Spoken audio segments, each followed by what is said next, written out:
शन्नो मित्रः शं वरुणः शन्नो भवत्पर्यमा शन्न इन्द्रो बृहस्पतिः शन्नो विष्णुरुक्रमः ॐ शान्ति शान्ति शान्तिः।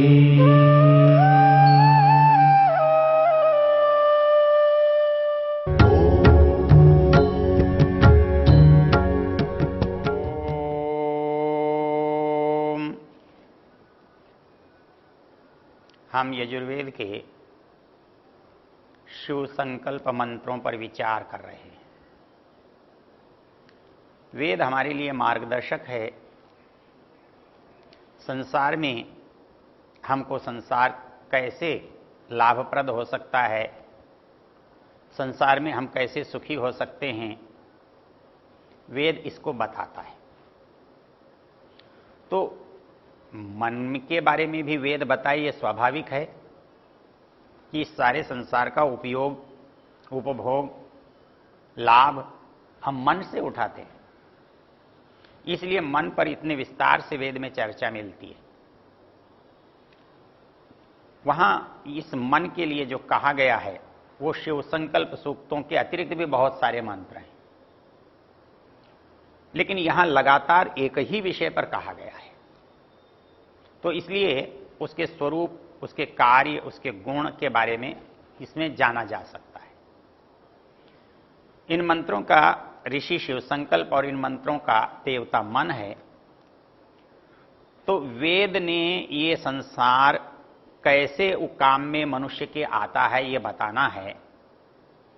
तो मनुष्य के लिए संसार बना है, जो मनुष्य आत्मा के रूप में इस शरीर में विद्यमान है।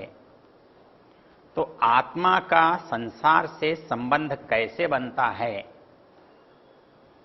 और कैसे वह आत्मा इस संसार से लाभ उठाता है, इसमें यदि हम उसके स्वरूप को, उसके अनुक्रम को, उसके एक के बाद एक होने वाली बात को यदि हम जान लें तो हमको उसका उपयोग करना बहुत अच्छा हो जाता है, आसान हो जाता है। हम किसी मशीन को जानते हैं तो उस मशीन का बड़ा अच्छा उपयोग कर लेते हैं। कंप्यूटर बहुत काम की चीज है, लेकिन उपयोग नहीं आता तो बेकाम है। हथियार बहुत काम की चीज है, लेकिन चलाना नहीं आता तो बेकार है। मोटर है, बहुत अच्छी चीज है, लेकिन मालूम नहीं है, खराब हो जाती है तो पता नहीं लगता क्या खराब हो गया। यदि उसकी जानकारी है तो हमारे लिए बहुत आसान है। हमको चलाना आता है तो बहुत सुविधाजनक है। तो वैसे ही ये संसार हमारे लिए सुविधाजनक हो सकता है, होता है, होना चाहिए। कैसे, इसके बारे में भी हमें जानना होगा। ये संसार में हम और संसार दो चीजें हैं। तो जिसको हम कहते हैं, जिसको मैं कहते हैं, जिसको चेतन कहते हैं, वो आत्मा है और बाकी सब संसार है।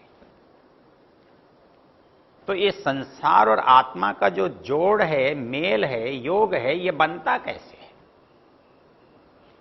यदि ये बात हमारे मन में स्पष्ट हो तो इस संसार का कब क्या उपयोग करना है ये हमारे लिए जानना आसान होगा। अब ये बना हुआ संसार हमारे सामने है, इसको कैसे जाने? जैसा हमने पीछे चर्चा की, जानने के दो उपाय होते हैं। हम आज से पीछे की यात्रा करें और वो यात्रा प्रयोग की होती, कल्पना की होती। जब कल्पना की होती है तो हम उसे दर्शन कहते हैं, जब प्रयोग की होती है तो उसे विज्ञान कहते हैं। और ये दोनों ही उपायों से हम इस संसार को जानते हैं। वर्तमान विज्ञान के उपायों से तो हम संसार के प्रारंभ तक नहीं पहुंच सके, लेकिन बुद्धि और कल्पना के विचारों से हमारे पास पहुंचने के प्रमाण हैं।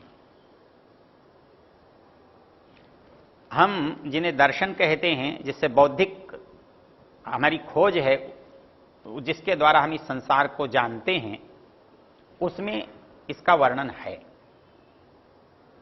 विज्ञान कब खोज करेगा, कब अंतिम स्थिति पर पहुंचेगा, यह तो समय बताएगा। उस दिन हम देखेंगे कि मन के बारे में जो लोग बुद्धि से बात करते हैं, उनसे वास्तविकता में क्या भिन्नता है। लेकिन जो हमारे पास हमारे साहित्य में, दर्शन में, उपनिषदों में मन के बारे में मिलता है, वो भी हमारे लिए पर्याप्त है और हमारे उद्देश्य के लिए बहुत उपयोगी है। जब हम दर्शन की दृष्टि से संसार में बात करते हैं, तो हमारे सारे दर्शन, जिन्हें हम वैदिक दर्शन कहते हैं, वो इस सृष्टि की बात को प्रारंभ से आज की ओर लाते हैं। जबकि आज का विज्ञान आज की परिस्थिति से प्रारंभ की ओर खोज करता है। इसलिए हमारे पास सामग्री अधिक कहां है जहां प्रारंभ से आज तक की बात की गई है। वर्तमान व्यवहार की बात विज्ञान कर रहा है, मन के व्यवहार की बात विज्ञान कर रहा है, मन के कार्यों की बात विज्ञान कर रहा है, लेकिन मन क्या है इसकी बात दर्शन करता है। तो दर्शन का जो प्रारंभ है, जिससे हम आज तक पहुंच सकते हैं, उसको समझना, उस विषय को जानना, उसका नाम है सृष्टिक्रम। अर्थात यह संसार बना, कैसे बना और वर्तमान रूप तक कैसे पहुंचा, यह प्रयोगात्मक आपके पास नहीं है। इस पर विज्ञान ने काम आज की परिस्थिति में नहीं किया है। पहले किया गया होगा, वो आज हमारे पास नहीं है।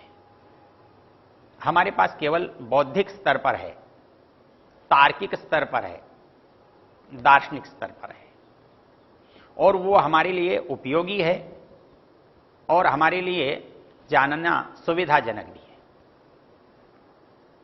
इसमें एक जो सबसे पहली चीज है,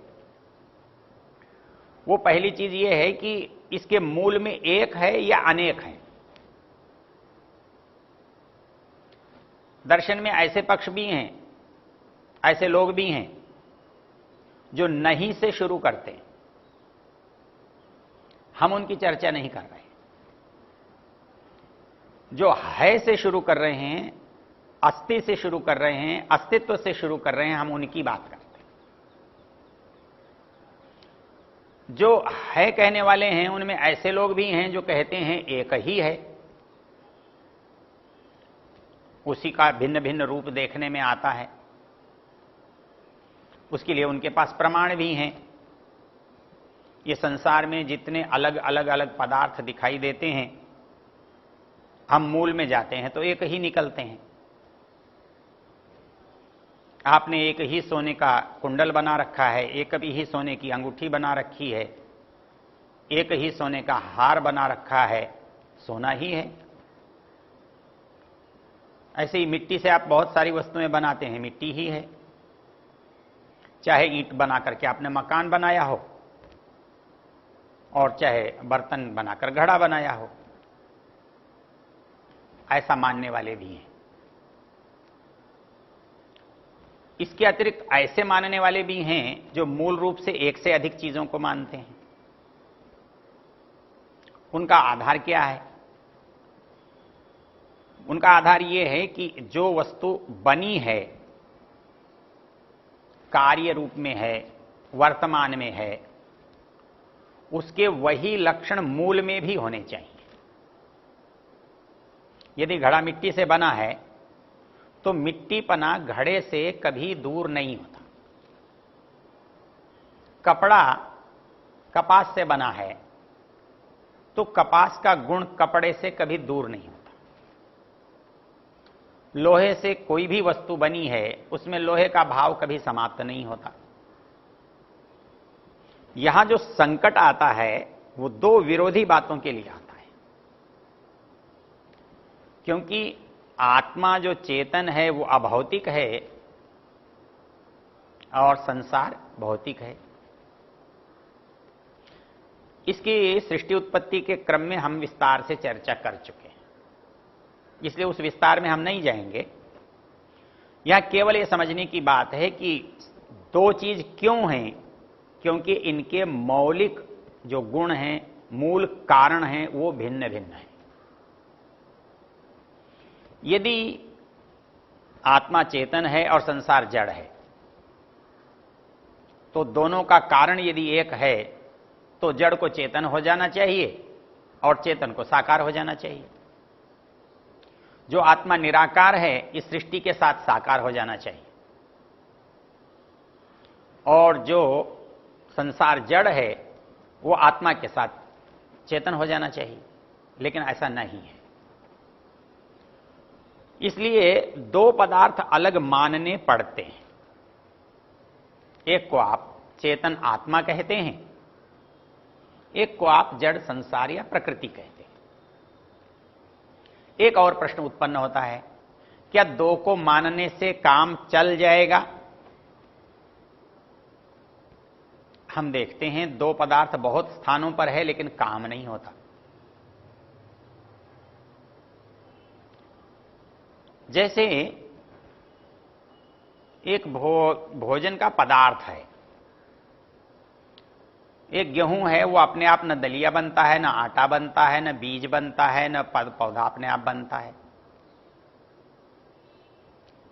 जब हम उससे कोई चीज बनाते हैं तो मनुष्य के द्वारा बनती हुई दिखाई देती है,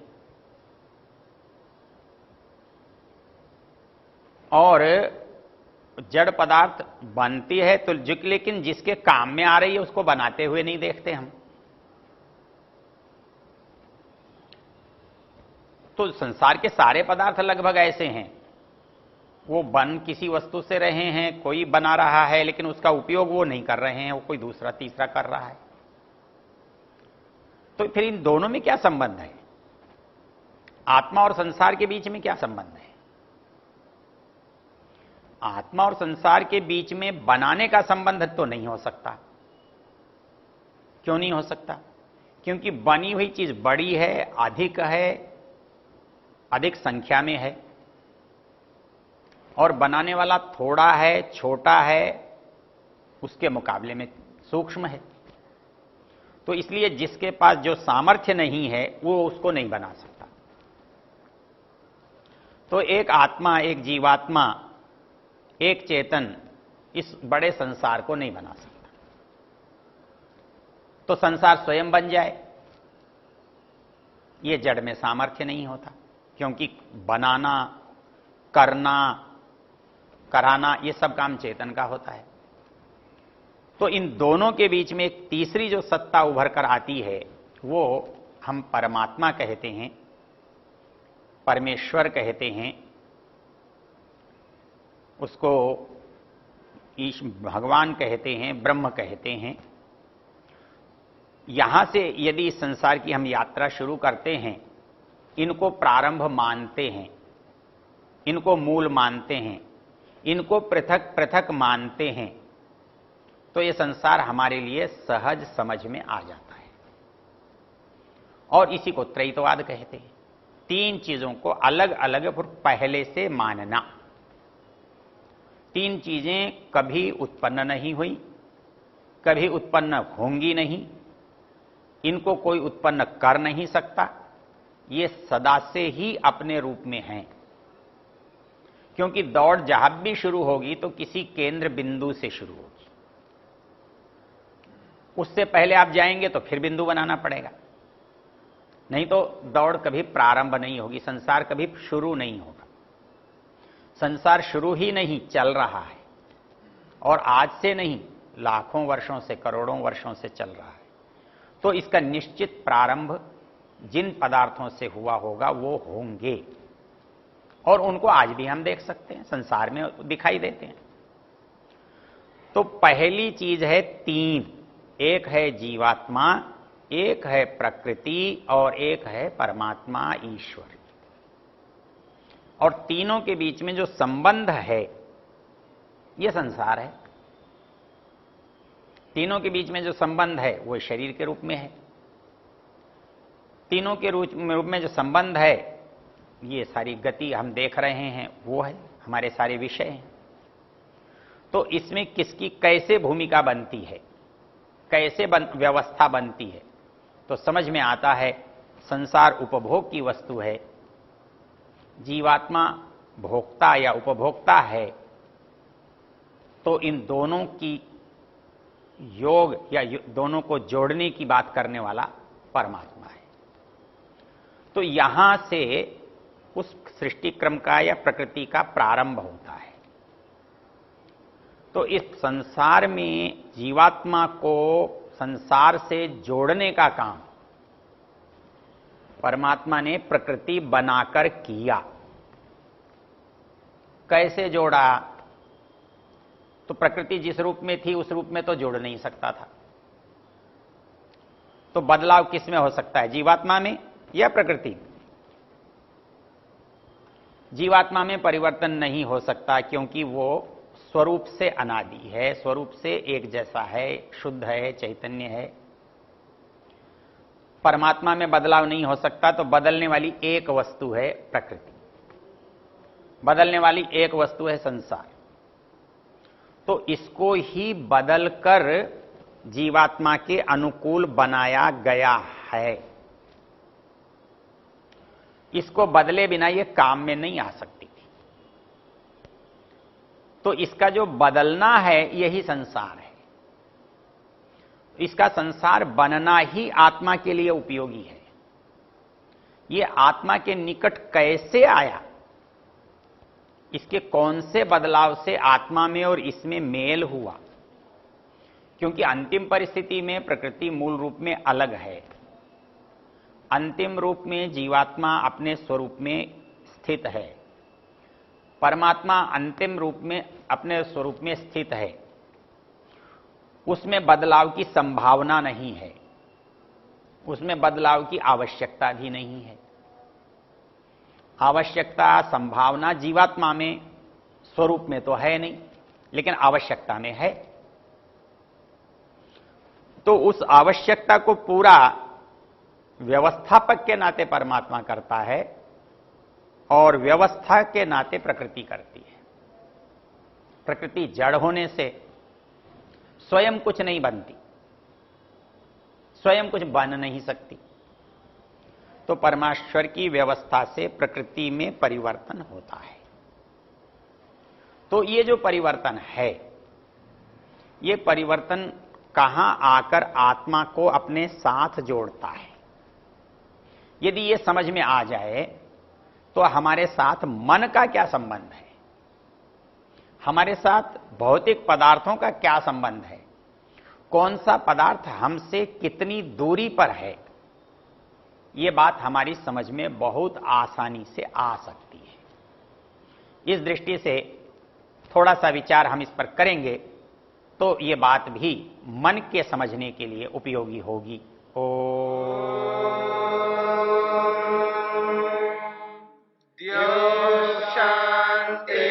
शांतिरंतरिक्षं शांति पृथिवी शांतिरापः शांतिरोषधयः शांतिः वनस्पतयः शांतिर्विश्वे देवा शांतिर्ब्रह्म शांति सर्वं शांति शांतिरेव शांति क्षमा शांतिरेधि। ओम शांति शांति शांति।